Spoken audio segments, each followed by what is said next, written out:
Welcome to Black Love Matters, where this serves as a therapy session for figuring out adulthood, loving each other, and finding our inner Barack Michelle. Or Jay-Z and Beyonce. Or this episode, we're going to go with Don Cheadle and Bridget Coulter.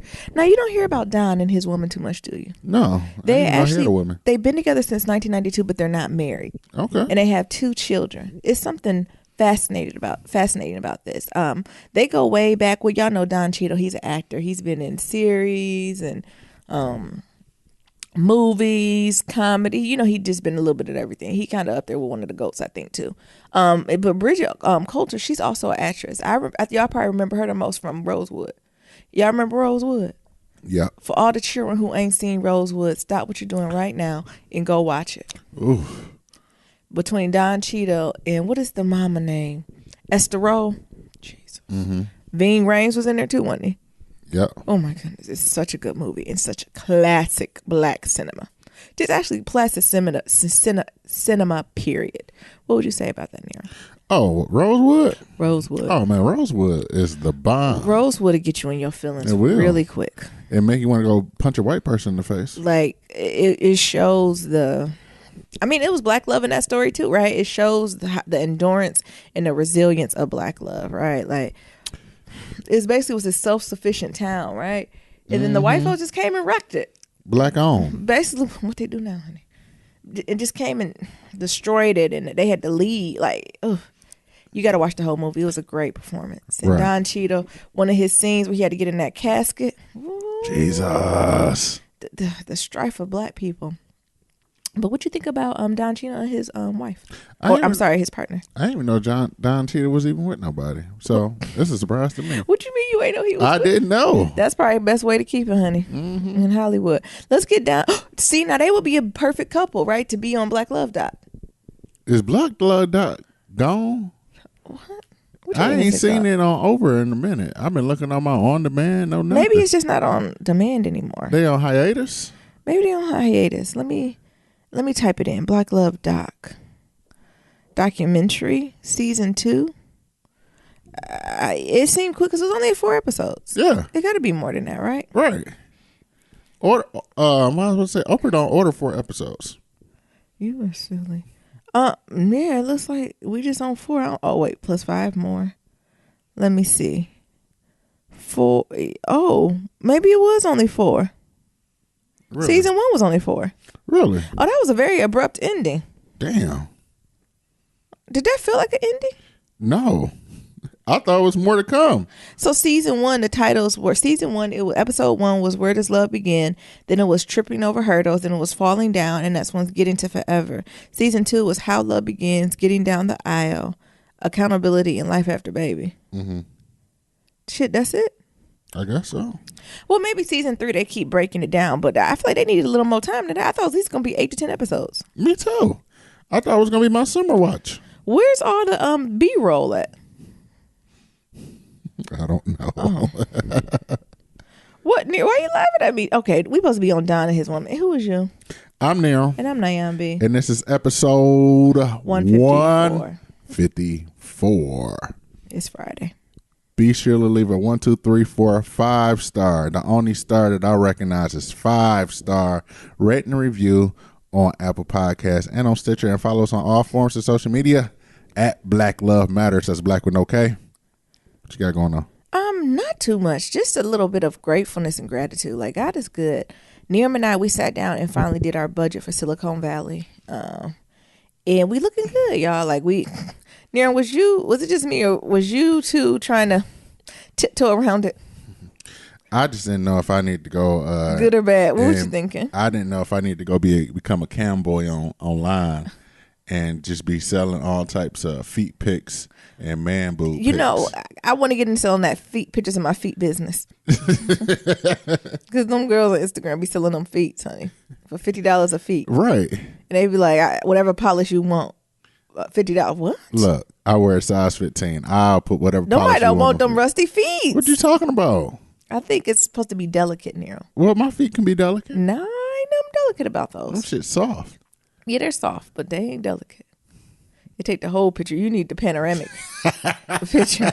You ain't shit. You know, when they be taking a picture of Underground, they be standing on their tippy toes. I don't know if that's sexy, you stand on your tippy toes. Can you stand on your tippy toes? Yes. You don't see these thick ass calf muscles? I've been working out, baby. Oh. Shit, I ran 10 miles on Sunday. Anyway, God is good because we did the budget and it's looking good. When I tell you the Lord is a provider, he's a provider. When he's a way maker, he's a way maker. It is power. Life and death lies in the power of your tongue. Because I remember just saying a prayer like, Lord, just make a way.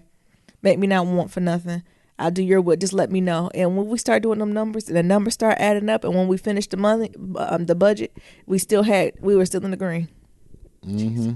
Now we ain't millions of dollars in the green, but we in the green enough, right? So it was just a moment of gratitude to say thank you, thank you, thank you.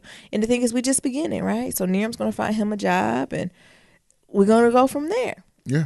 And the idea that we're able to survive on one income is a blessing, right? And it's just a space of gratitude, like just reflecting from a year ago. What was a year? I was at the bot store. Yeah.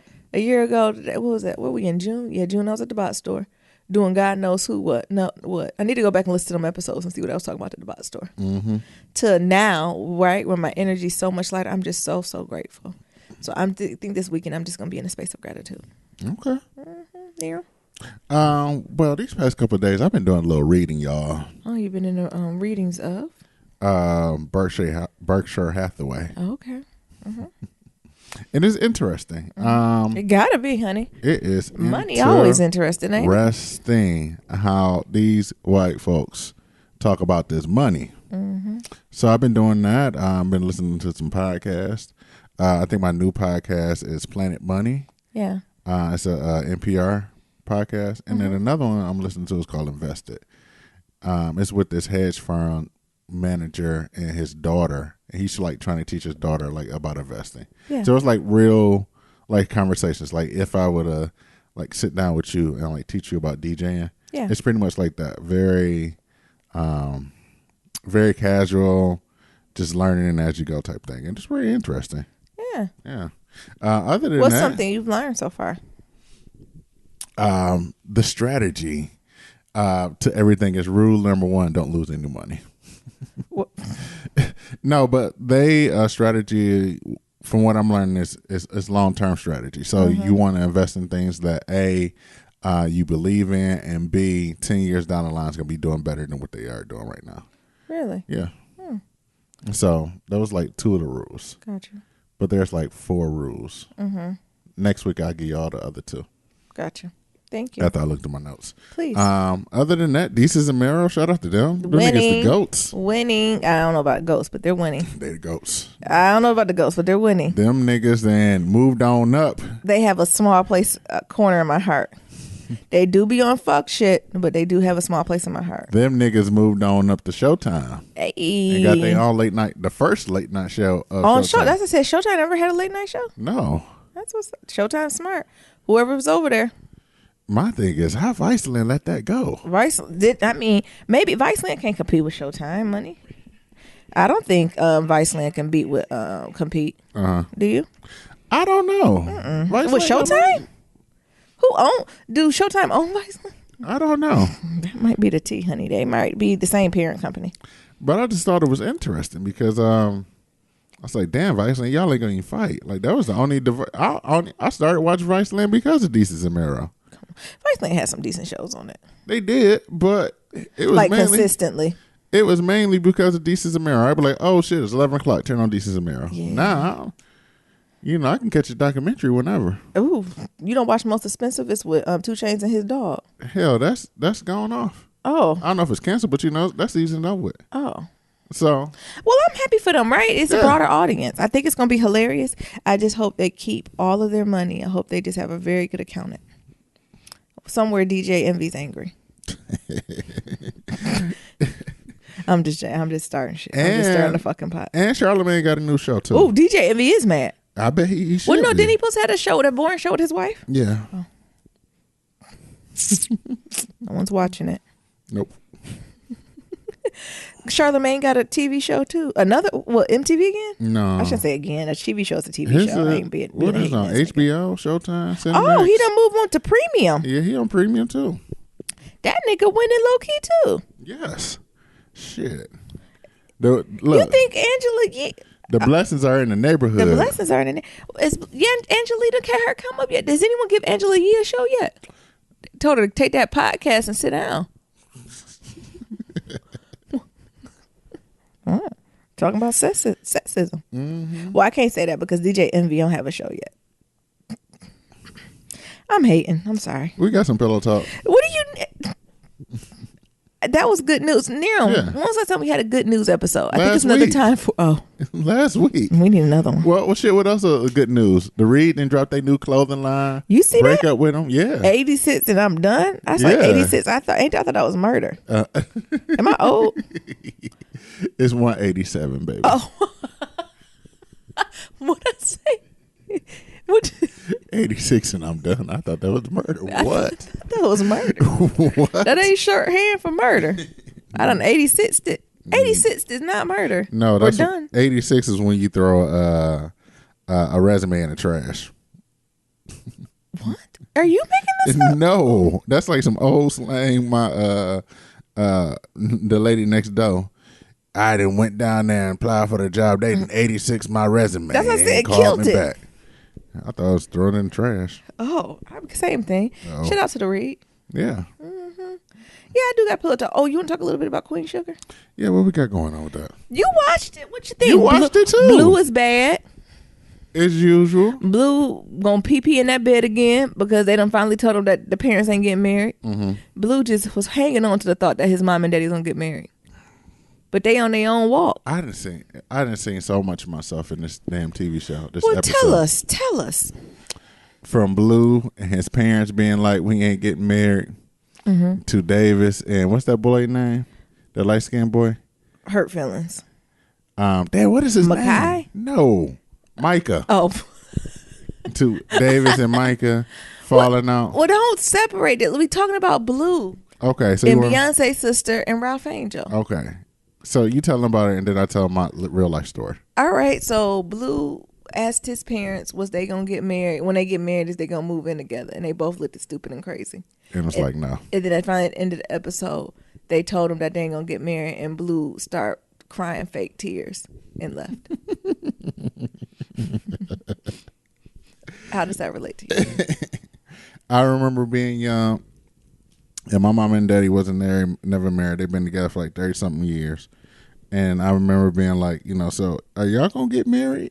Are we going to be a happy family? Hell no. And then my mom was like, no, we ain't going to never get married, baby. Oh. Don't you worry about that. How did you feel? And then I cried real tears and I went to my bedroom like Blue. Oh. What you think about that, though? Well, Dara gets on my nerves. Why she get on your nerves? Like, what is she doing? Well, she fucked that all up. Everything she her consciousness is a fucking Broadway play. Like, tell me more. Sis, like, I feel like everything she do was so dramatic. Mm-hmm. Ralph Angel, I'm going to stay here with my son and I'm not going anywhere. Well, bitch, Ivy, where else you gonna go? Like, what do you like? You know what I'm saying? I feel like Ralph Angel, like, damn, bitch, like all these dramatics. All she simply had to call. First of all, she had to come up over there. Why she just pick up the phone and say, "Hey, Ralph, I'm back in town. I got my place. How do you want to drop Blue? Are you gonna just drop him off at my house? Or are we gonna meet somewhere? Or should I pick him up from Aunt Vi?" That's too diplomatic, Nyambi. Like shit. Like all this coming over and knocking at the door. Bitch, you thought you was gonna come over here and stay? Better go somewhere with that crackhead logic. What? She on that shit. Well, Nyambi, everybody can't be diplomatic like you. Yeah. Y'all see Blue peeing in the bed. Him and Mica, what's his name? Mica. Gonna get a 2-for-1 at the counselor when they parents done doing a number on their asses. So that's why I don't have no time for it. And then Ralph Angel trying to help that other black boy that I hope Ralph Angel be easy because he barely off probation. Mm-hmm. You know what I'm saying? You got to watch niggas when they be trying to do some shiesty shit. I'm not saying he is, but he might. Well, he got a soft spot for him. So, he trying to. Because he see himself. Yeah. But he got Blue. Yeah. And he always got to remember he got Blue. Yeah, he told us I ain't for no fuck shit. That was old school. He said, I ain't running no hotel here. Yeah. I'm like, is Ralph Angel 23 or 84? That's some shit Popeye say. Yeah, that's what I said. Is he 23 or 84? I ain't around no hotel up in here. You got 21 days. You gotta pay your way, or yeah, but like You got to pay what you weigh. oh my god, What does that mean? I know what it means, honey. You got to pay what you weigh. You can't just lay up in here looking crazy. That's what it means. And then I remember being younger. We're like, well, I used to weigh. I'm 25 pounds. How much does that weigh? How much does that weigh? 25 cents. Yeah. What? I'm in that silly mood today. And then, I'm to the point, ain't I? Mm-hmm. And then Ralph Angel trying to get. Is she Filipino? Cool. I'm going Filipino. Remember the Filipino girl? Oh, when they the Asian lady. Yeah, when they was eating them spring rolls. Spring rolls. Them look good as hell. I never can do a good spring roll. I never can get that rice wrapper. Because you sit in the water too long. I think baby. I do it too long. Like, or I do it too long. Or I don't do it long enough. See, I love a good spring roll. They just had up in there just a little bit. Just did it. But on the instructions, sometimes it do be like, let it sit for 2 hours. It ain't nothing but gum. When I come into the gummy mess. Like, what the fuck is this? And then I ain't going to give it to me talking about how it tastes. Yeah. Nigga bad. And then I just make a salad. With all the stuff I was going to mix in, I said, I'm just making a salad, honey. It just be a salad with basil and mint and shrimp. Cabbage. Some noodles, honey. But I'm here for Ralph Angel's new love interest. I'm here for the diversity. Mm-hmm. I'm not from New Orleans, so the folks in New Orleans, is there a large Asian population? Charlotte's here one in Colonizer Valley. Okay, we're talking about Queen Sugar. Like, I don't know the history of the Asian community in New Orleans. I'm assuming everything that Queen Duvernay does is intentional. So she might be low key telling us it's a sizable Asian or Filipino population in New Orleans. Y'all educate me, let me know. Okay. What you think? Because I knew it was a tad bit of the what's it called when you fusing cultures. Because then with them rice, oh my goodness, I'm losing train of thought. What were they eating? Spring rolls. Spring rolls. Instead of the scrimps, they had crawfish. Yeah. Oh, come on. I ain't never had. That's a hood tastic. I never had a crawfish. You spring roll. Go to what I was gonna say. Go to like a Vietnam. Oh, maybe they're Vietnamese. I don't know. Vietnamese, Filipino. I don't know. Yeah, because I don't think Filipinos really do like the fresh spring rolls. That's more of like a Vietnamese thing, right? Vietnamese, maybe Thai. Maybe. Yeah, let me know when you talk to me tomorrow. Yeah, but whatever the culture is, I ain't never went to an Asian restaurant and ate crawfish. In none of the cultures. Never seen that on the menu. Have you? Nope.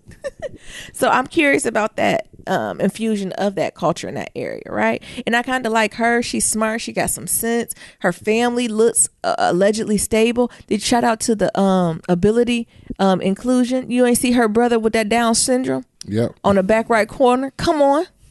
Can we talk some more? You're right. All these shows with all these air quote families, not one person with the ability or disability. Can we tell the truth? Shame the devil, huh? So I'm here. I'm kind of here for that love interest. I think Dara gonna cut a fool. You know she is. Actually, take that back. You know who gonna cut a fool? Blue. Yep. Blue is not gonna like this Asian You woman. ain't my mama. Blue is not gonna eat Asian food. He's not gonna have any soy sauce. He's not gonna parlay right. This nasty. He's not. He's gonna be disrespectful to their culture. What is this? My Aunt Vi don't make this. He looking for collard greens. That's what's gonna shit on his daddy parade. But I'm here for that. I'm here for Ralph Angel and that Asian girl, and them creating beautiful beautiful Blasian babies. Yeah, I'm here for that. You know, that's always a good combination. It is. And then what's the next one? We're gonna talk about Charlie Bordelon West. Oh my God, did y'all see her nails in this episode? I'm obsessed. Well, you got to talk about Davis before you get to Charlie. Or are we gonna talk about Nova and the other dude? Let's talk about Davis' ass. Okay. This nigga got a baby. Oh, no, never mind. Got a full ass adult child. He got a 13-year-old. And his monkey ass first gonna tell Mica, well, we all know need to be in therapy. He's still suffering from PTSD, right? Yeah. And then he done made these new friends. What happened to his other girl? I'm like his mama. What happened to the girl she liked? Kiki? Kiki ain't coming around no more. Because Kiki don't like them. Evidently, Kiki ditched them for some reason. And I want to know why she ditched them. Because Kiki don't seem like she's disconnected from the cause or, doing, Right. what's right. I didn't take her as that type, right? So I wonder why she's like, I ain't fucking with them like that no more. And Mica ass trying to fit in. Oh my goodness. It's almost painful how much he's trying to fit in. 'Cause he ain't never been around no black people. He ain't never been around no Negroes like this. So the daddy done told Mica, and Mica done stormed off. Why has Mica had so much leeway just to keep storming around New Orleans?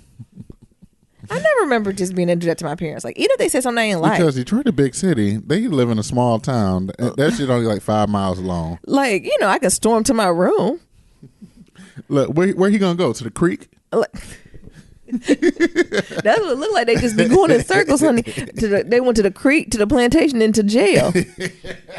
Folks who watch the show, y'all know what I'm talking about. They was in the plantation, the creek, and the jail. Exactly. Ain't many places go in that small ass town. Jesus. But what's your take on? But I will get back to his daddy. But what's your take on his friends? Oh, Something about them, I am a little hesitant about them. I don't know why. mm-hmm. I feel like they're going to just get in the crossfires of something that they don't need to be in the crossfires of. That's what I'm worried about. Like, where the fuck are their parents? Work.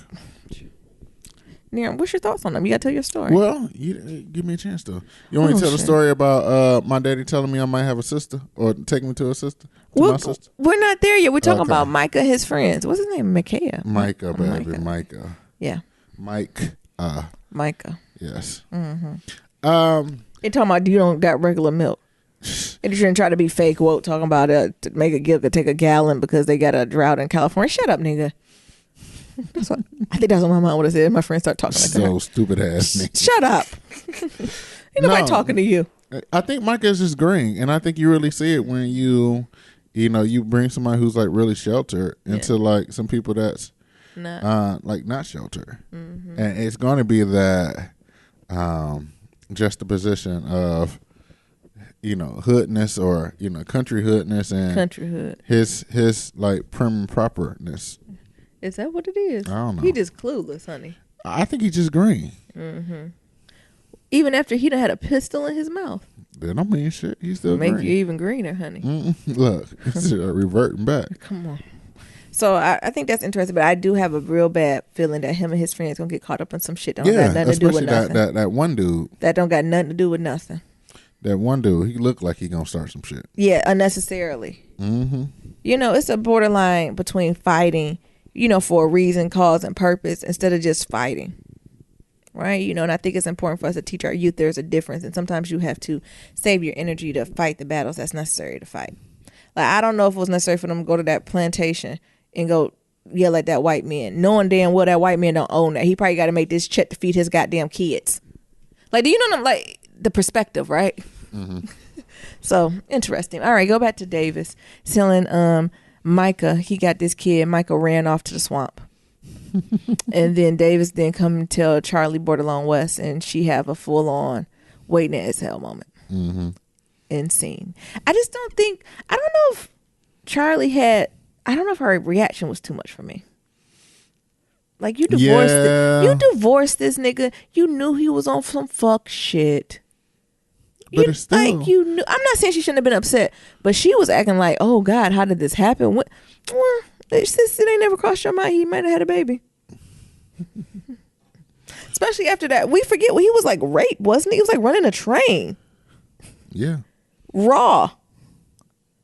So yeah, bitch. Yeah, you probably got a couple possibles out there, like spades. Mm-hmm. 2 and a possible. Well, he been doing that shit for 13 years. Yeah. He must got some good ass accountants for Charlie not to find out about that money. That's what I'm saying. That's why I don't know if I'm rolling with it, because Charlie seemed like she counted every cent, every red cent. And how did he get to the place where she ain't know he, 1, was visiting, 2, sending money? Bitch, you ain't keeping that account tight enough. Unless he paid the accountant. But still, I feel like Charlie would have found about that. She would have seen that check was loose, was short, I mean. Look, maybe he had a direct deposit that split it. So she never knew the difference. Right. And he was obviously giving that woman a whole lot of money for her not to say a word. For 13 years. Even when she got sick. Mm-hmm. But I think Charlie just, like, who can be a little upset is Mica. For that kind of that. The sense of betrayal, for all these years, right? Not telling me he has a sister. But sis, you got too much weight. You got other shit to worry about. Right. I think that would have blew him away. She'd have been like, "Oh, okay." Oh, okay. I knew you was a fuck nigga. Goodbye. Yeah, yeah. No surprise. Hope you know. Take care of your kid. Yeah, take care of both your children. Right. You going to LA? Why don't you just bring your kid here? Yeah, come on. Because we're trying to get this shmoney Right. Charlie. We're trying to get this fucking sugar cane. We can't be worrying about his fuck. You can't take Right. you cannot take on his baggage. You are not her mama. But go ahead and tell your story. So I had a Davidson Mica experience as well.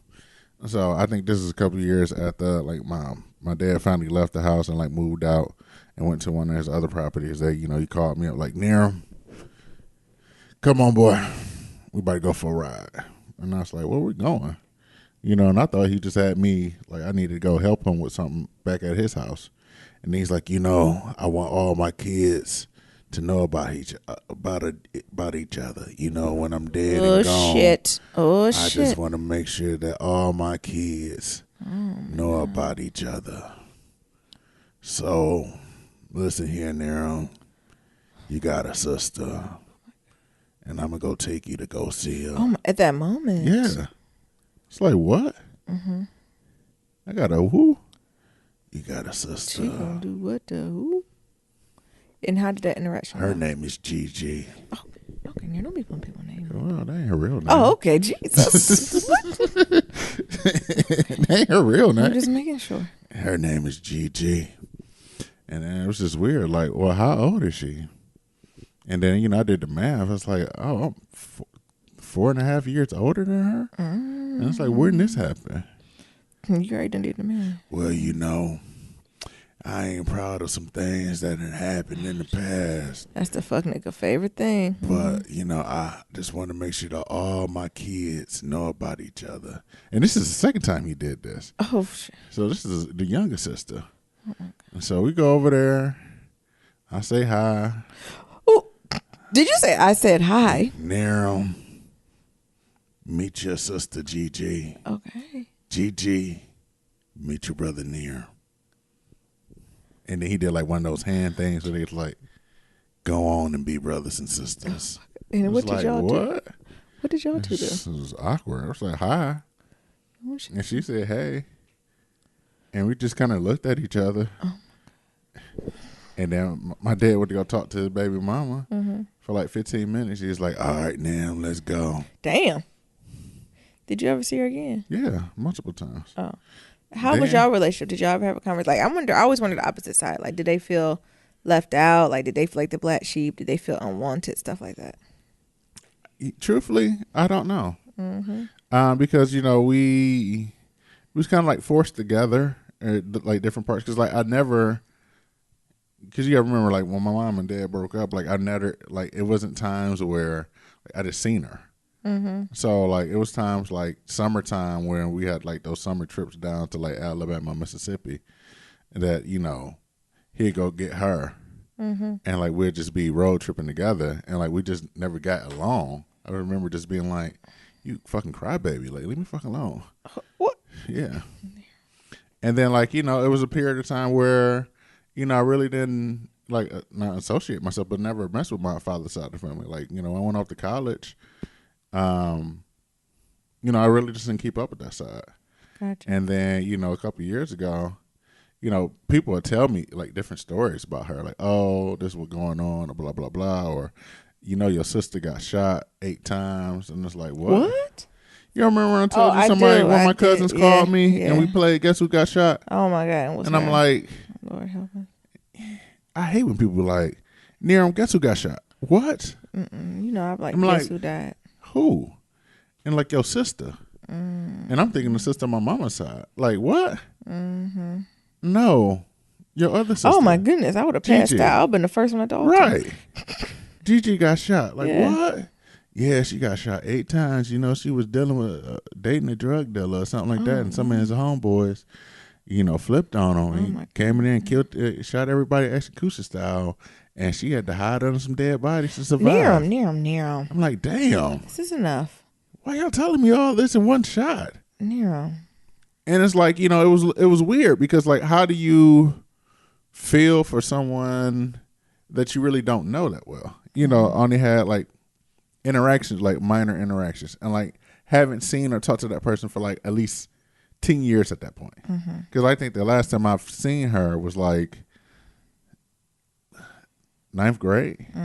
So from like ninth grade on to like graduating undergrad and college and going to graduate school, I've never talked to her, never seen her, didn't know anything about her. And then like you bust this on me. And it's like, well, how do you even... Yeah, how do you move forward in that? Yeah. AKA, y'all fuck niggas is doing damage to these children. Near still need therapy.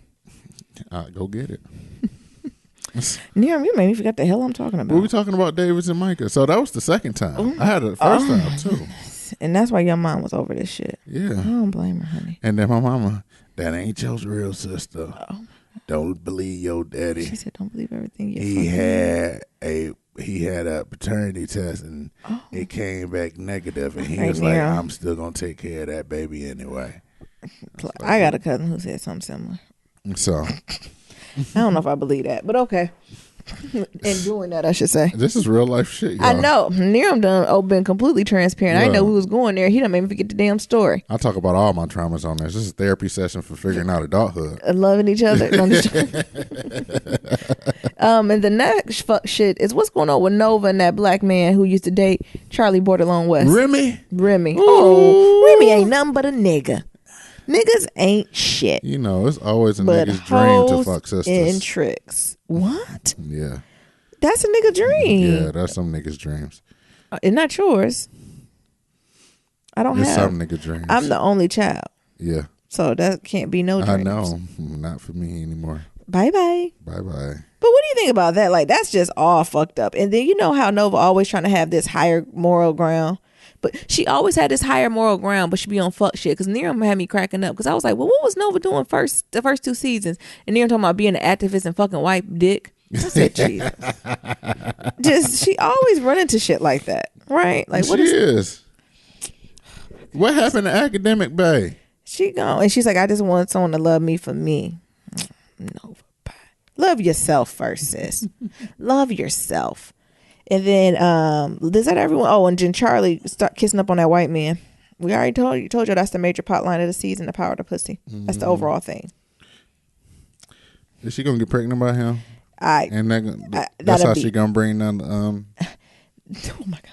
I mean, I hope she's a little smarter than that. But a pregnancy scare won't surprise me. I'm calling it from Nova. I'm just trying to like. Nope, that Asian girl gonna get pregnant.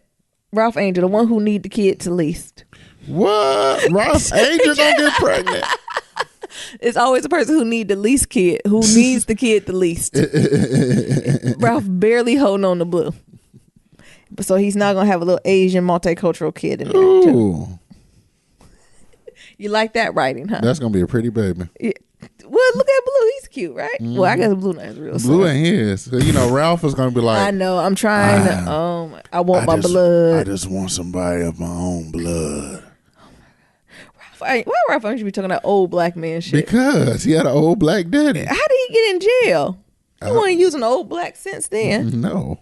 He missed out on that one. So Charlie doing that. I think she's being a little dramatic. Only reason I say dramatic because she knew her husband was a fuck nigga. A fuck nigga. And she ran to the arms of that white boy, so she better be careful. Is there anything else we missed? Oh, Aunt Vi in Hollywood. If Aunt Vi don't sit down and eat a vegetable, why black people act so dramatic when we eat something outside of collard greens? And Hollywood and Blue can't go one day without eating some, what is that, Checkers? Rallies. The niggas still got rallies. Out there they do. Rallies? Ooh, them rally fries do be good though, honey. Mm-hmm. Like, what is that? And hopefully Aunt Vi finally can get some help. I thought she was already going to support groups and stuff, especially with autoimmune disease. That's Aunt Vi is black superwoman disease. But especially syndrome, not disease. It is. But especially with lupus, any autoimmune disease, like, it's just not, you don't just take a pill and go with it because the symptoms are so varied. Because it's literally your immune system that's being attacked, right? Mm-hmm. And everyone's immune system different. So she knows she need to be talking to as many people as possible, getting as many experiences as possible. So I don't know what's going on with Aunt Vi. Did I get everybody? Yeah, we got everybody. Any other thoughts about Queen Sugar? It's getting good. Yeah. Queen Sugar always goes a little slow, I tell folks, but it's getting good. It is. I'm excited to see like these other storylines and see if we predicted anything. Yeah, Ralph Angel gonna have that baby. Yeah. Ralph Angel's gonna have that baby. Get over it. Can I go on the next topic? Yeah, what we got? So I found an article in Psychology Today that I just want to unpack a little bit. It looks like it's by Guy Winch, and it's called 3 High-Risk Relationships Complaints You Shouldn't Ignore. It starts off by saying dismissing some complaints can be deadly to a relationship.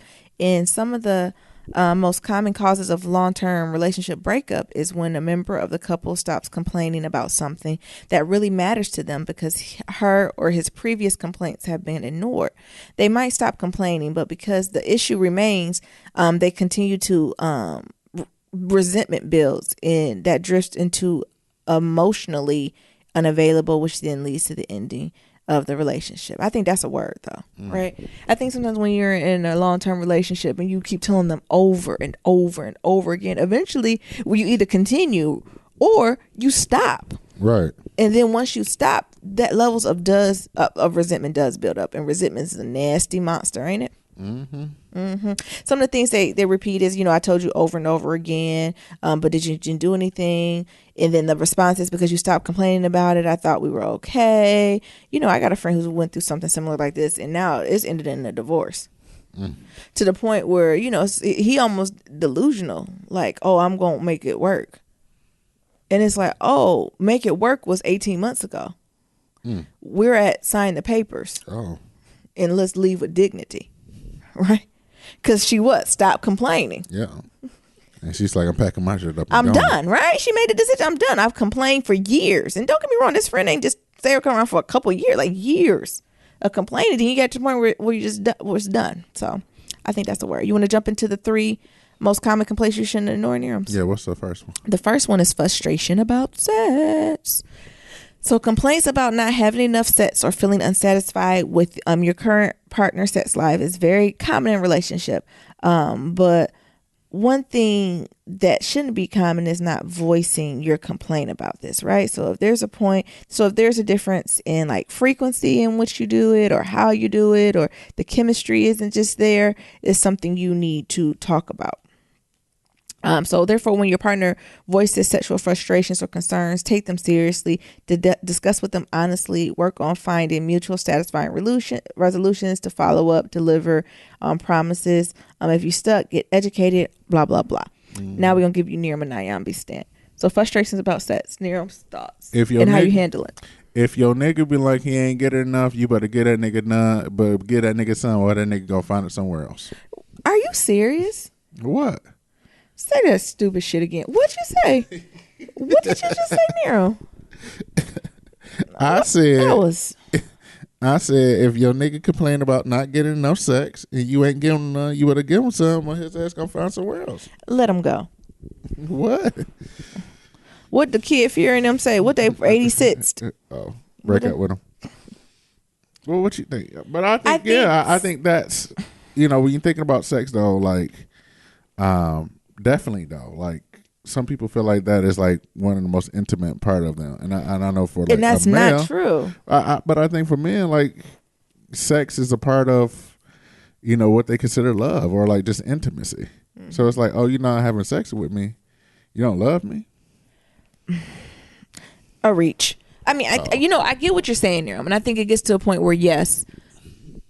If you're in a relationship and sex is a part of that commitment, you should do it. But I think you have to be upfront with your partner. You skipped all over the conversation and just telling this person to break down and just give some head, even if you're miserable. That's not how you need to do it. For the most part, sex should be enjoyable. And I think we need to get to the root of why sex is not enjoyable. I think that's the problem. Hardly is it that sex is the problem. People enjoy feeling good. People enjoy feeling intimate, right? But it's something else going on. And if you're in a long-term relationship and committed to someone, you need to get to the root of that issue. Yeah. Right? So is it a mental game? Is it a physical thing? Is it a hormonal thing? Right? Is sex physically uncomfortable? Like, some women have a problem saying like, sex does not feel good. And y'all niggas clueless. Yeah. Because it feels great to you. Like, you don't hear, it's not many ailments where man and having sex and it's painful. Like, I'm sure it exists, but it's not as common compared to women who engage in like sexual activity and it can be painful. I can think of one. What? Penis chafing. Okay. That would hurt. Niram is playing. I'm talking about like people might have serious issues going on. And if you don't know no better, you have to go to the doctor.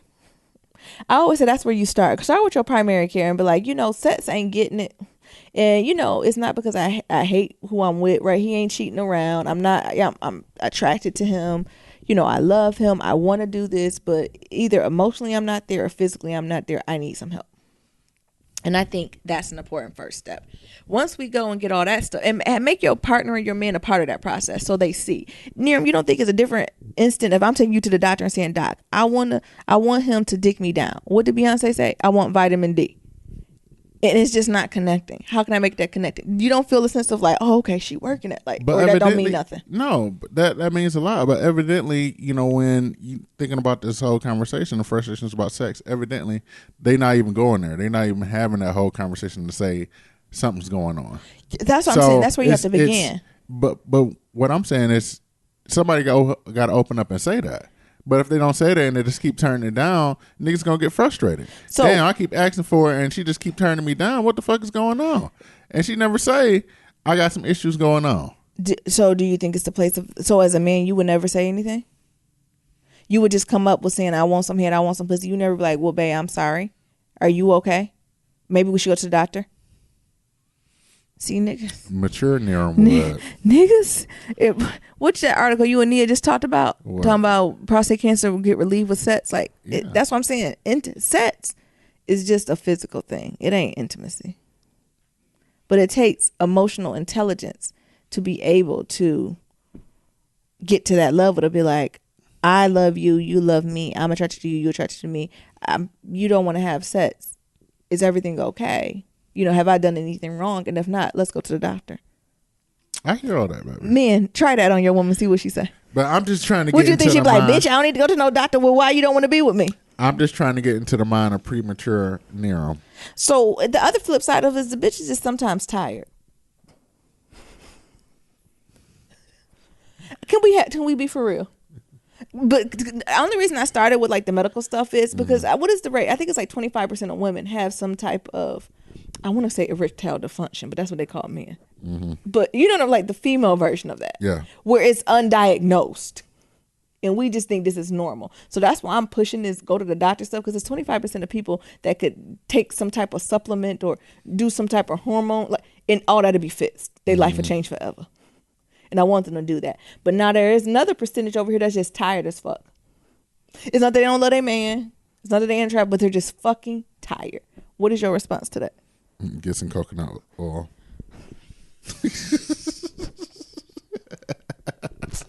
Nero makes me sick. I told you I'm in a silly mood today. Get some coconut oil. And some yes lube. And no. So, okay, I'm going to give you a little bit of that. So I think if sis, bruh, wherever one you at, whoever I'm talking to, if you're tired, you can say you tired, right? And you can be like, no, not tonight. I just need to sleep. But you have to know, you have to be good on that rain check. I always say if you use the tired excuse, you need to re-up on that within 24 to 48 hours. Right. If you're tired on Thursday, Saturday you can't morning, be tired. Your ass better be slanging from the damn chandeliers. So I always say if it's a mental tired thing, right? Tired. So if the other stuff is taken care of, physical, no type of emotional stuff going on, right? Like you just fucking tired. You got the babies, or you're working 12 hours a day, or you're dealing with we all know, right? You got 24 to 48 hours to make good on that. And make good on that can mean something different, right? Mm-hmm. So know your skill set. So maybe you better at oral pleasing than do that. But I do think it's a 24 to 48 hour period. And then if it can't happen in that 24 to 48 hour period, I think something needs to be acknowledged.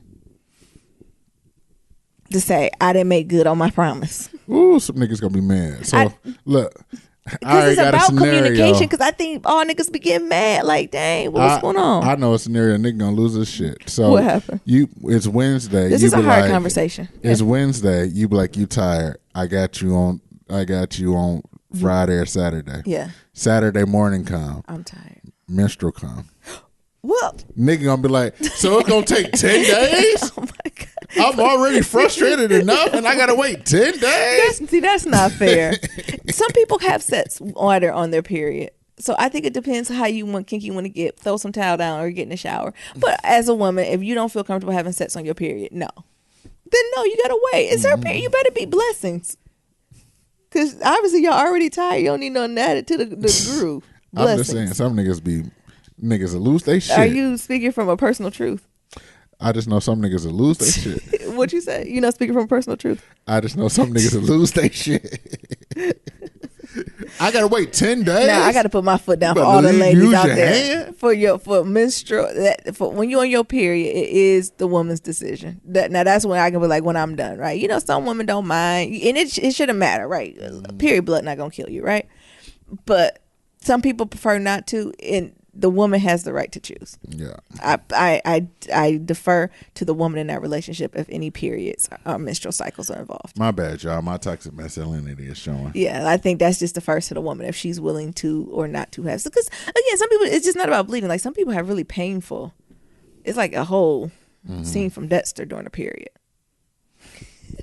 Did we hit it all? I don't know if we even really answered that correctly. I don't know. I think a lot of communication, but I will say it's a 24 to 48 hours if you're in a healthy relationship. And if it's just on some tired shit, you got 24 to 48 hours. Now, once you hit that 24 to 48 hours, I'm not saying you got to do no marathon type shit.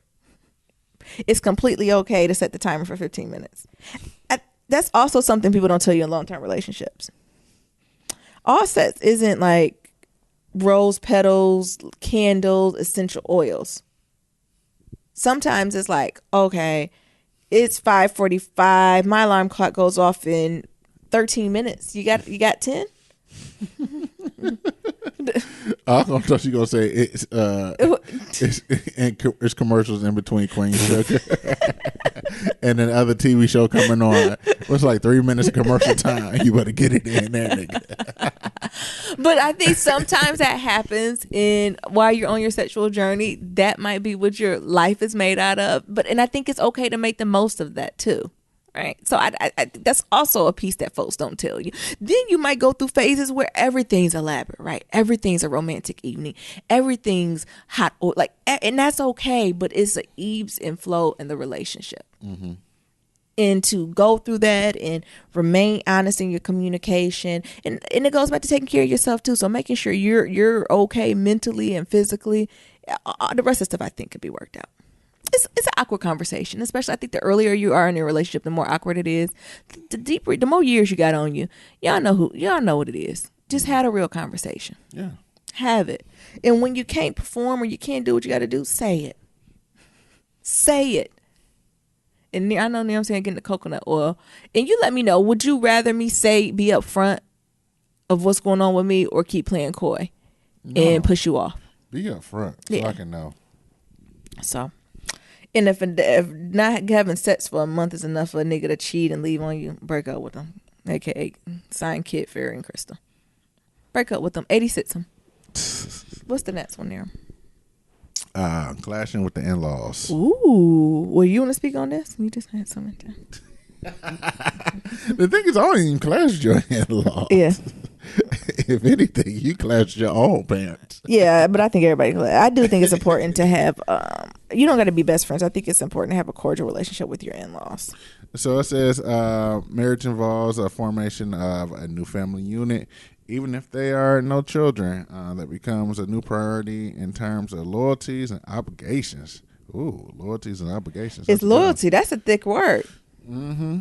When in-laws create conflict, the in-laws have overly hostility or critical attitude, or does the opposite and ignores or shuns when they disrespect boundaries. Ooh, it's a lot. You said, ooh, this a lot. You silly. It's up to the other person to set limits with her and her parents. Not doing so or ignoring the complaint or minimizing And minimizing it erodes the feeling of loyalty and safety and can lead to early breakup and or a tense, unsatisfactory relationship. I think it's important. You got to have some type of relationship with your in-laws. Again, it doesn't have to be best of friends, but there has to be some type of cordialness. Mm-hmm. Even the folks with the worst relationship with their parents don't want their partner disrespecting their parents. No. Even with the worst, it ain't gonna work.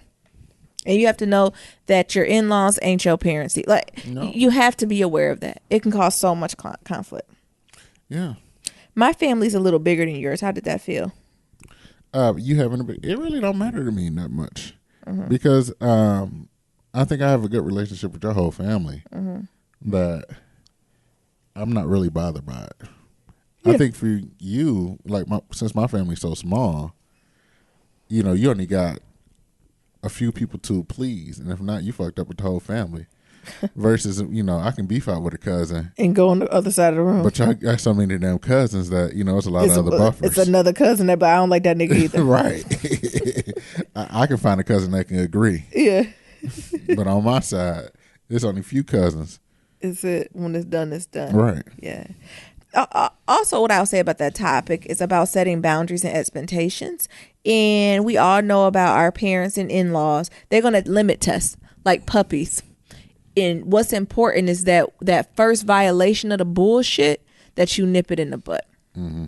Now, I think that's where the couple has to be as a unit. So whatever this boundary or expectation we set up, we agreed to as a couple. Once that's violated, we as a couple have to go forward and address it and reinforce it. And if you keep doing it over and over again, eventually it's a learned response from the family. Yeah. And that's the hard part. Nipping it in the butt the first time and consistently nipping it in the butt to the point where it gets old. Because my new thing I'm reinforcing with my mother is stop sending me people dying. I don't want to hear about no people dying. I don't want to hear about no dogs getting their tongue cut out. Don't send me no Detroit news. I'm in California. Yeah, I don't. And the last thing they talk about is this idea of techno conference. So our phones and tablets are doorways to the world, but in relationship, they function more like walls and doors. Overall, it's saying couples are sometimes in these situations where they feel as if their partners is in a relationship with their electronic device and not them. Preach amen. Hey, preach amen. That's probably the thing that I have to. Of all of these things, this is what I relate the most to Niram, because Niram loves technology just off rip, and then his job has to do with technology, and the things he do with fun has to do with technology. So it's always like he's tied to some type of, I don't know, plug, device, screen constantly, that I begin just to call it his girlfriend. And what I had to learn, I used to just take jabs at him, but I had to learn to tell him, like, you need to turn that off right now. I like be explicit. I'm like, that's making me upset. You're going to turn that off right now. Mm-hmm. What do you think about that? Because I'm not the one to have, like, I'll do it. Like, I'll look at my phone. I'm a consistent one. I'll look at BuzzFeed, my phone, and listen to music. Instagram, too. Instagram, fine. Niram can be on his phone, Instagram, the computer, the TV. Like, there's so many electronic devices. His phone, his new earbud. Like, it's always some device. It's only really two devices I got. I got a phone and a computer. But you still be attached to them, too. But once those things are dead. And now you got two phones because of your job. Once those are done and dead, it ain't nothing there. Mm-hmm. If a computer and a phone die for Niram, he got 3 other devices to pick up. You mad? I'm just saying, if they're like, if you got mad at me, just unplug my phone, my computer. You got a couple hours and it's gonna be gone. Mm-hmm. But with you, that's not ideal. Mm-hmm. So I want your perspective. No, I do think it's hard when, like, a main part of your life does focus around technology. Mm-hmm. So it is hard because it's like, well, how do you be connected? Especially when technology moves so fast and your job is that and, like, your life is that and you always want to try out all the new things, then how do you really stay up? Yeah. So I think it's hard when you be like, well, turn shit off. You with your girlfriend, you're not paying me no. And then it's like, well, shit. It be times when I don't have nothing. I'll just be looking at you trying to hold your hand. Yeah. And you like, I'm on Instagram. Excuse me. Okay. I'm looking at Amanda Seals. Near I'm hating and trying to flip it back, but he know he be on the phone. No, but I do think it's hard though, because I don't know. It's like part addiction to technology, but it's like a needed thing, because you know what I'm saying. Like if I give it up or if I slow down on it, I'm feeling like that I'm not gonna be the fastest or the quickest when I do my job. Yeah. And especially being out here in this field, you know, compared to out in white ass New England, I was the smartest and prettiest when it comes to technology. Out here, but these out niggas here, create shit, new internets. I ain't shit. You hear me? They create new internets. Yeah. And it's like, well, how do you stay abreast and how do you stay up on game so you can be competitive in the market? Yeah, I get it. And, you know, tend to your woman. I agree. Again, boundaries, the expectations. Sometimes you have to put the motherfucker down. Yeah. Alrighty. We want to do our questions now? Yeah, what we got? That was a good one. It's been a long time since we talked about kind of a couple article and things of that nature. So as y'all know, we're answering the 36 questions that lead to love, and we're on question 17 now. So Niram, it says, what is your most treasured memory? Pass. I don't have any Niram, joy. you cannot go through this whole list and pass. No, I just need the time a little bit more to think about it. That's what I said. Can you go first? When I think about my most treasured memory, I think memories are always tied to feelings to me. Mm-hmm. And I would say it's probably, I'm gonna say I don't even know if this is real, but I think it's like a culmination of a summer. I want to say it was my summer of maybe like 8th or 9th grade. And it's just a summer I remember. I think it was like the first summer I got my first job. So maybe 9th grade. So I had like my first job. I was trying to get a car, and like I came over, I think, to my grandparents' house, and they were barbecuing.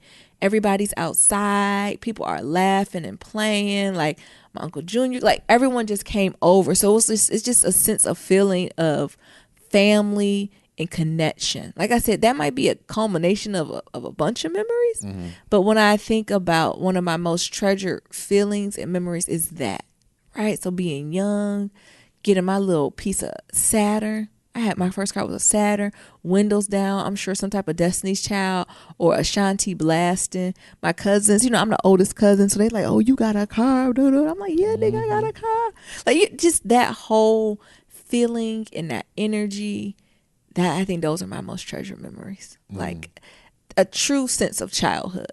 A true sense of teenage years, right? You know, especially what's going on now. I have another level of gratitude for actually being able to have a healthy and fun childhood, because there's so many kids out here, my age, younger, older, who never experienced that.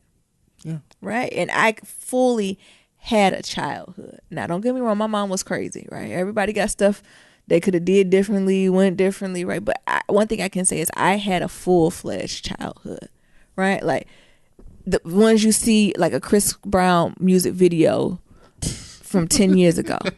Like, yo. That was like 20 remember, years yo? ago. That's 20 years ago. It had to be.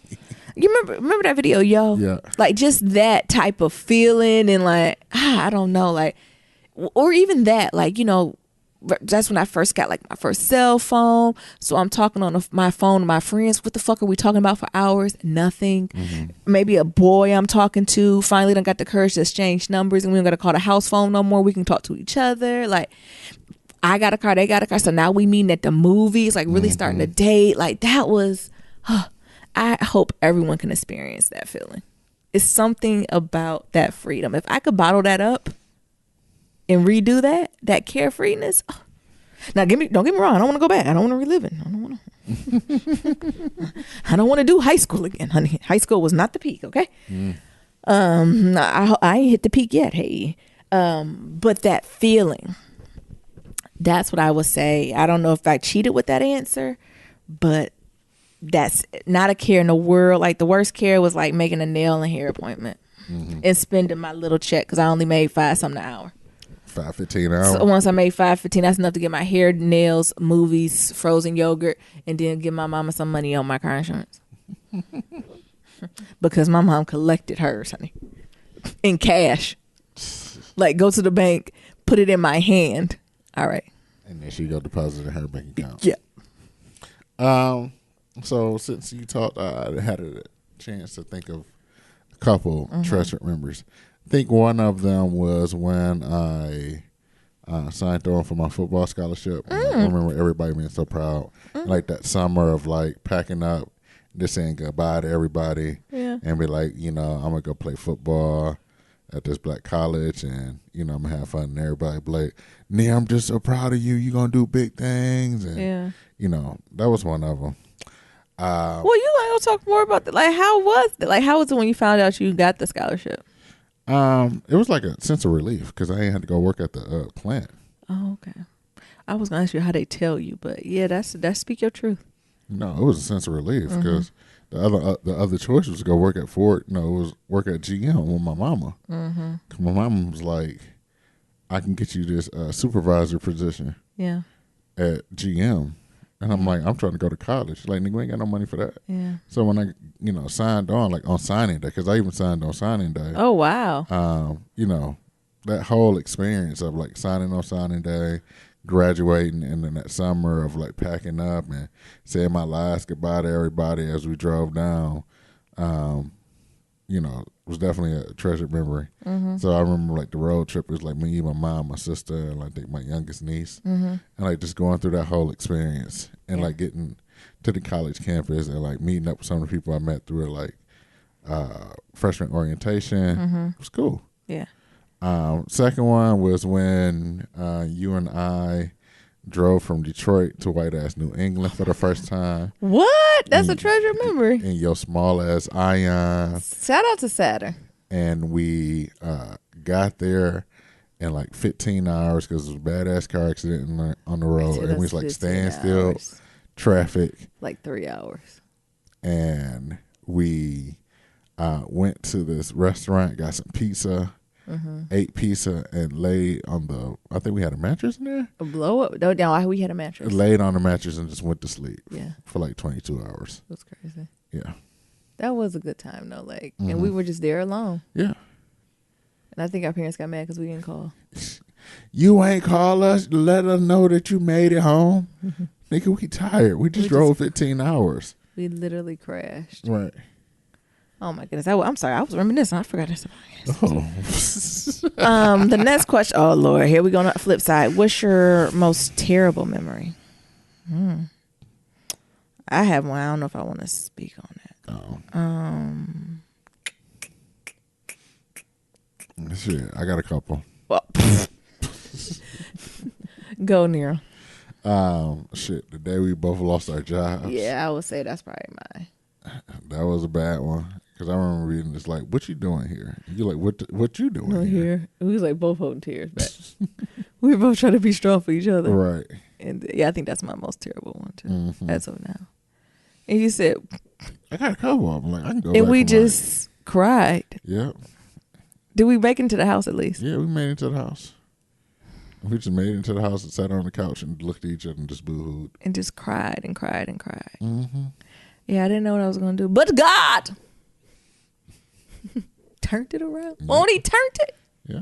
But God. What the enemy had for evil, God flipped it to good. And I'm here and they're there. Yeah.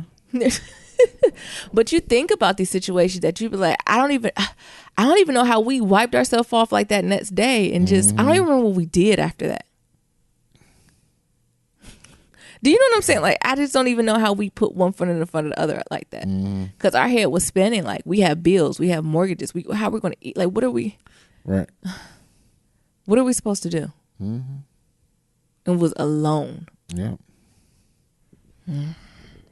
So won't he do it? I'm telling you that. Why we pausing? That resilience muscle. When I tell y'all got to build that muscle and you got to work it. You got to work it, right? Yeah. You gonna share another one or? Yeah. Like I said, I got tons of them. Well, okay, we don't need to do a bucket list, but maybe I'll use that as my most recent terrible memory. Because I think sometimes people think about memory. I don't think of sometimes funerals, but I don't think it's that as the most terrible, because it's inevitable, right? Yeah. But I think those unexpected blows to the mouth. Yeah. The day my brother committed suicide, that was a bad one. Absolutely. Yeah. Back in '96, because it was. I don't know. I think that was like a weird time because like I woke up super early. It was a school day. I think it was like a Thursday. I woke up super early to go to school, and like nobody was in the house. Yeah. And then I get a phone call, and I think it was my mom. Was it my mom? Yeah, my mom. And she was crying. I'm like, where the hell is she? Yeah. And like, she's like, oh, wake up your daddy. And, Yeah. I go wake him up to go give him the phone. And, he like, what? Yeah. Fighting and shit and sleep like I do. That's an old black man thing. You wake him up and he want to fight. You wake him up too early, niggas be ready to fight. Shit. I was telling Naomi, don't wake me up. Be ready to fight. Yeah. And like just seeing his face. Like, like the life left his face. Yeah, I'm like sure the life it was devastating. leaving his face. Like when my mom told him, like, my brother's dead. And it's like, well, what's going on? It's like, your brother dead. Yeah. And then I'm like, wait, that's how he told you? Yeah.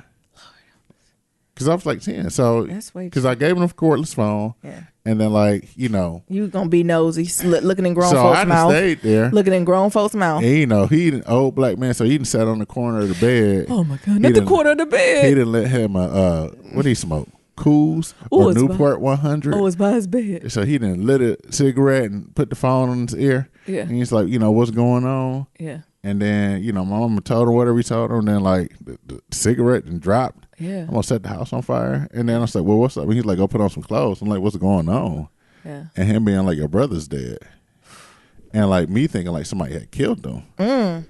And then we get over there, and that's when we, I seen the body on the ground and everything else. And it was like, it was... They the coroner didn't come yet? Well, everybody was all distracted. No one called the coroner? No, the coroner was there. Okay. Like, the ambulance was there, everything was there, but everybody was all distracted that I just somehow made my way inside the house. Oh, Near him. Did anyone stop you, or did you just come back out? One of the people was like, hey, what are you doing here? Yeah, and somebody tried to get me out, but shit, it was already too late. I seen everything. Yeah, that had to be devastating. Yeah, it was just so much blood. Yeah, that had to be so devastating. much blood. So, and then, they brought me out the house, and, my mom and the neighbors crying, and like his girlfriend at the time, or fiance at the time, was crying and shit. And I just seen them put the body into that black bag and like wheel them out into the ambulance and like drove away. Yeah. That is horrible. I mean, even put that in perspective about, our worst days losing our jobs, right? We bounce back from that. Like, it really put in perspective what is terrible, right? Yeah. The last question is, if you knew that in 1 year, oh Lord, you would die suddenly, would you change anything about the way you are living now? Why? I don't think I would change. Maybe I would. I think I still would. Maybe I would work part-time to finance some things that I want to do. I think that's the only thing I would change is maybe working. You would just work less. I would work less. And the only reason I'm working, I just don't come from wealth, right? So somebody got to pay a bill. Right. And I don't even think I can play with my parents so long. But I don't got no job. I'm just living in their house. So they be like, what the you need to go to McDonald's or... How long do you think my parents let me stay in their house without contributing? 2 weeks. I think they'll give me like 3-4 months before they like,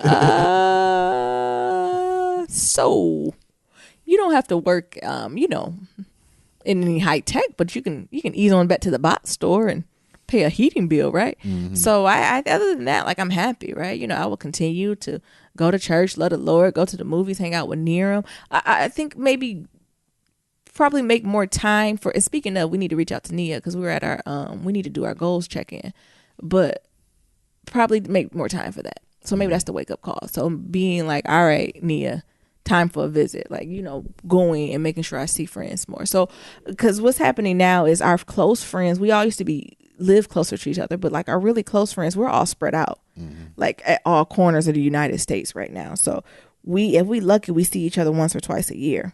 So I would say that's the biggest thing I would change. Like, I even think of our godson, I see him maybe once a year. Near might see him maybe 2-3 times a year, like that type of stuff. Yeah. It's more seeing people, but it's not like, especially with the job I'm at now, like I don't hate what I do, right? I could do that for 2-3 hours a day and go about my business. But if you tell me I only got a year to live, they're going to have to give me an employment. What? Why are you laughing at me? you got to give me unemployment. Yeah, I think that's the only difference I would do is just make more time to see the folks I love. Mm-hmm. And maybe that's a word for something I need to do now. Yeah.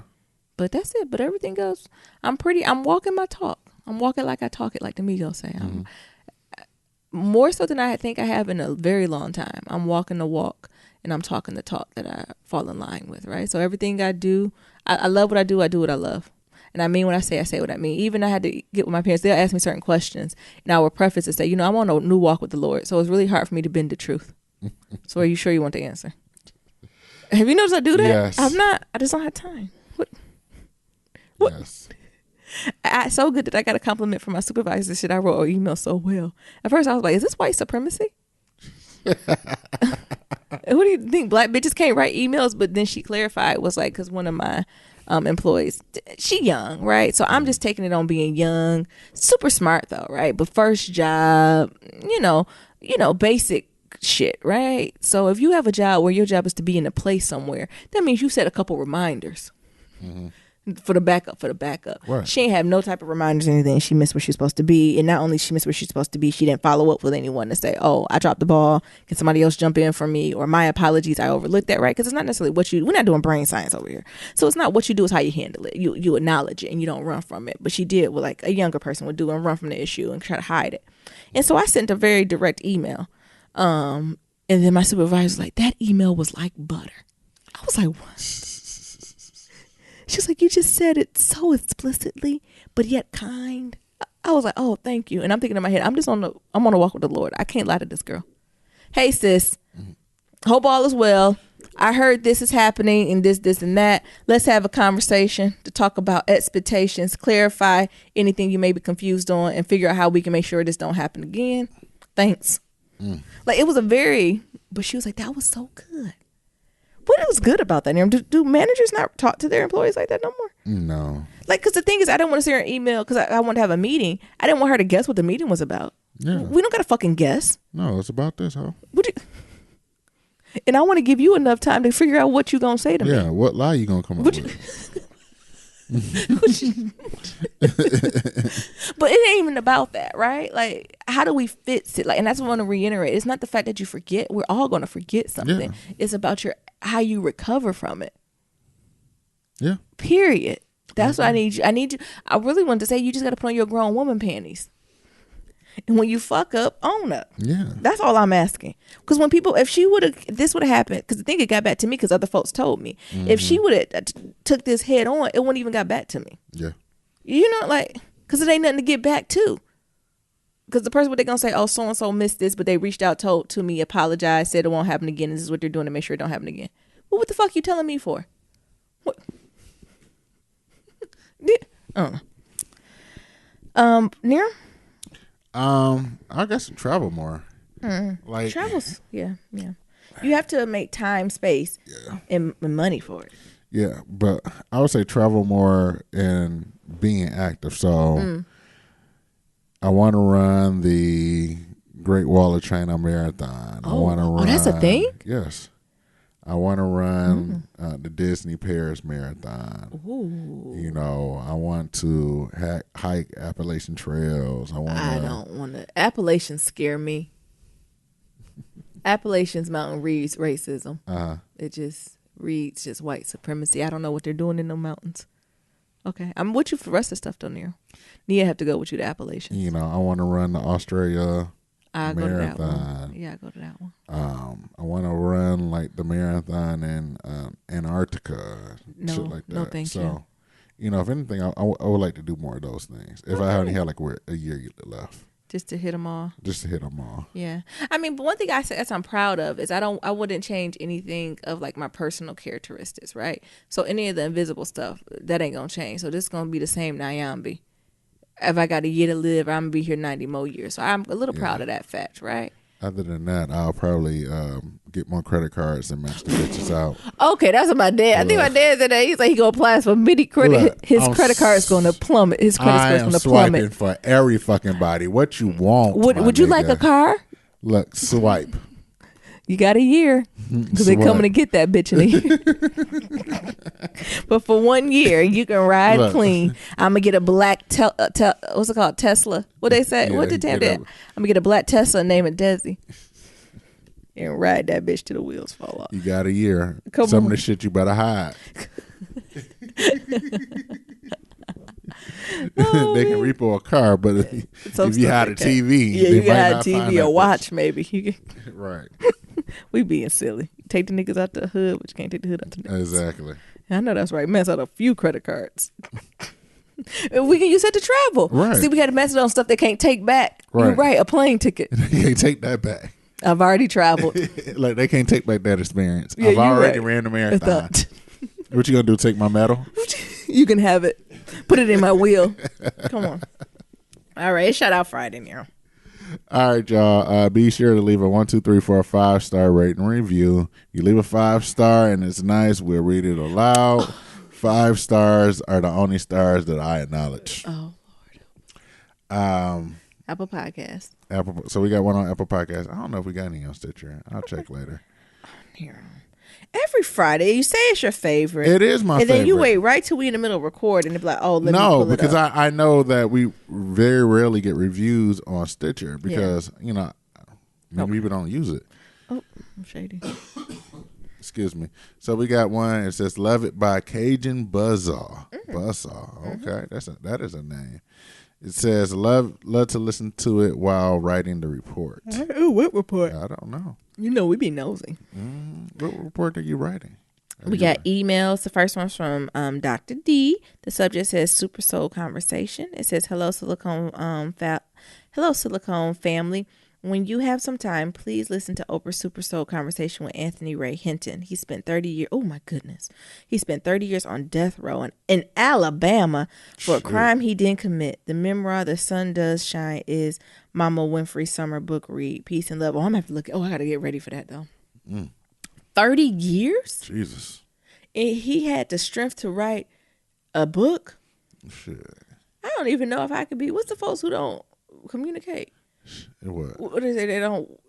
I think they use it for like folks with autism, non-communicative. Yeah. I don't think I could be. A point board? No. It's a I forgot. It's a description. I don't think I could talk to nobody. Oh. My goodness, ain't nothing but God's grace and mercy. Yeah, no, thanks for that, Dr. D. I'm gonna have to look into it. The next email's from Nicole. It says subject episode 149 or 150. It says, hey, Nirams and Nyambis, I hope you both are taking care of your mental health. You both give me so much to your list, so I'm sure that some days you just need to focus on yourselves. Not sure what episode it was where you talked about Solange's IKEA collab, but you asked for some black candle companies. Oh, yeah. I just purchased some candles from Lit, L-I-T, y'all, that's what it's called, Lit, L-I-T, Brooklyn, Bomb. The newest scent is called Joy, and it's delightful. On another note, can you two discuss what you are doing to find and build a community out here in Colonizer Valley? I'm ready to get the niggerati established out here. Tristan Walker is already paving the path out here in tech and beauty space with Bevel and Forum, but that's not enough.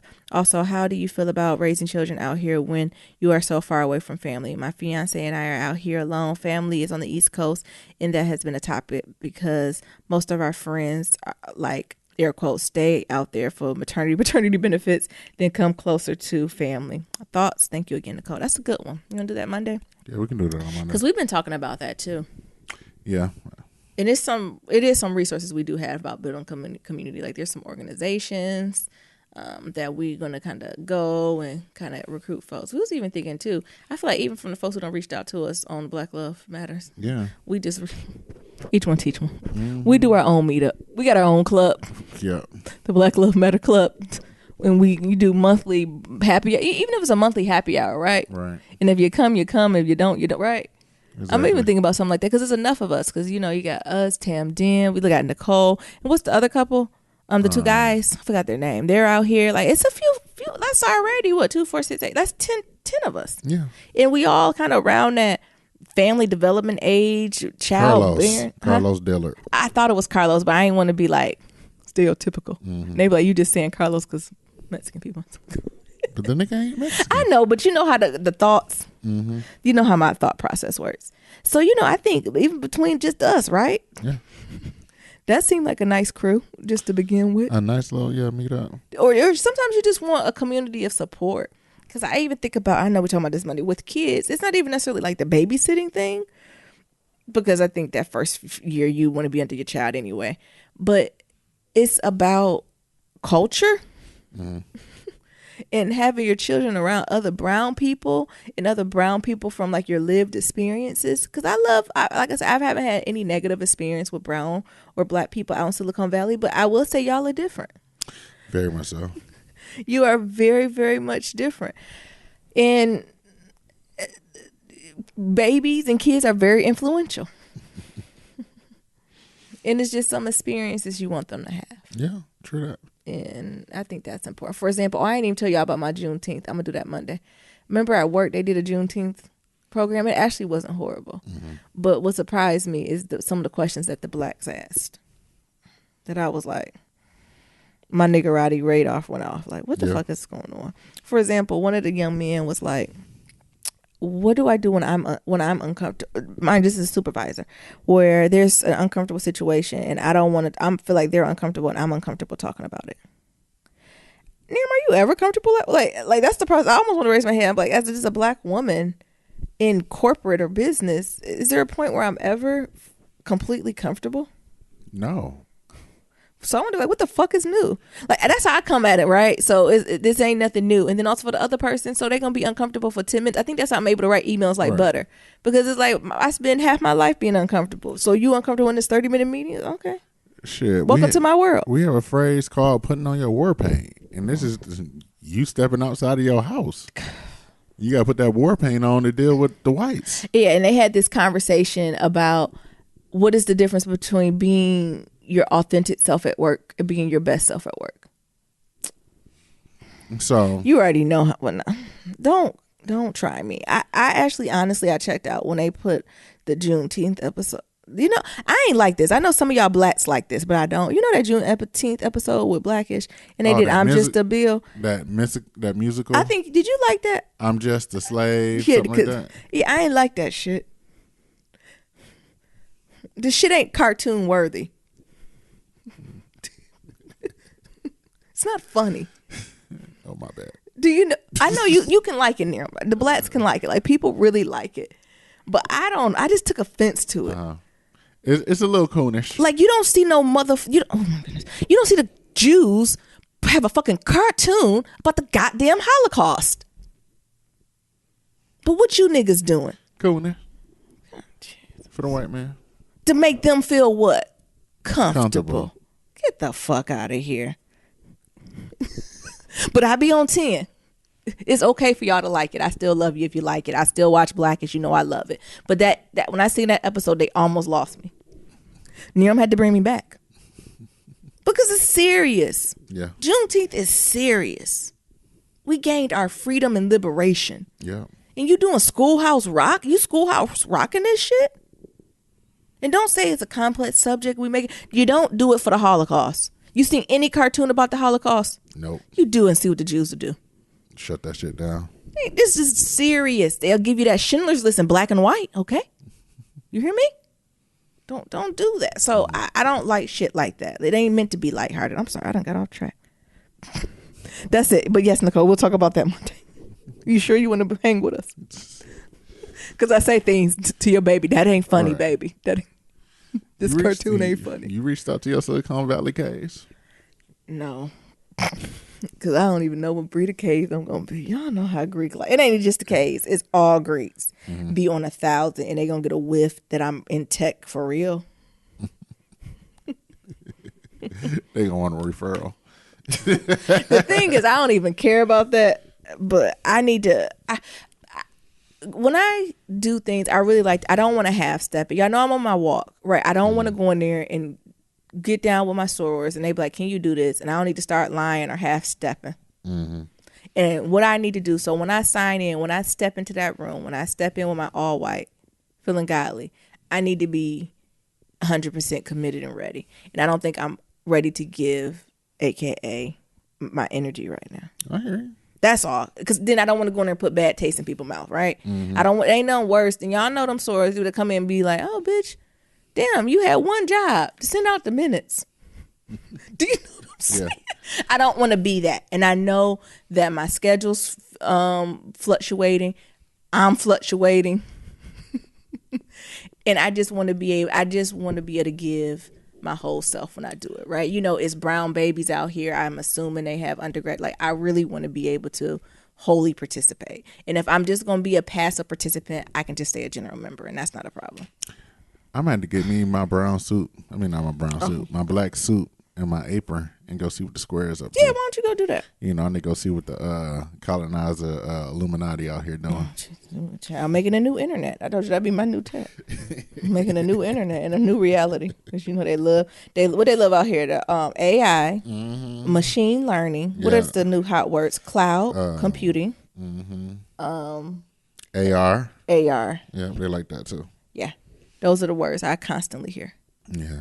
And I'm still machine learning is something I think because it ties to learning. I don't know if I'm for it. Like, I guess it ain't if I'm for it because it's here already or not. Yeah. But this machine learning though, like, are we teaching our machines to be emotionally and culturally competent? No, like, are we teaching our machines to be white supremacists? Yes.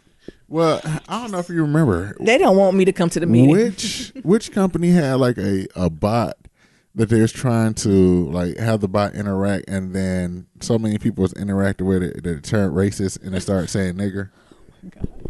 Which company? That was a hard ER, Nero. It just how it was. They made the bot racist. I can't remember which company that was. It was on Twitter. Oh my goodness! So y'all Google it. I get worried about that, and that's about it. But no, Nicole, that's great questions, and we'll flesh that out on Monday. Yeah.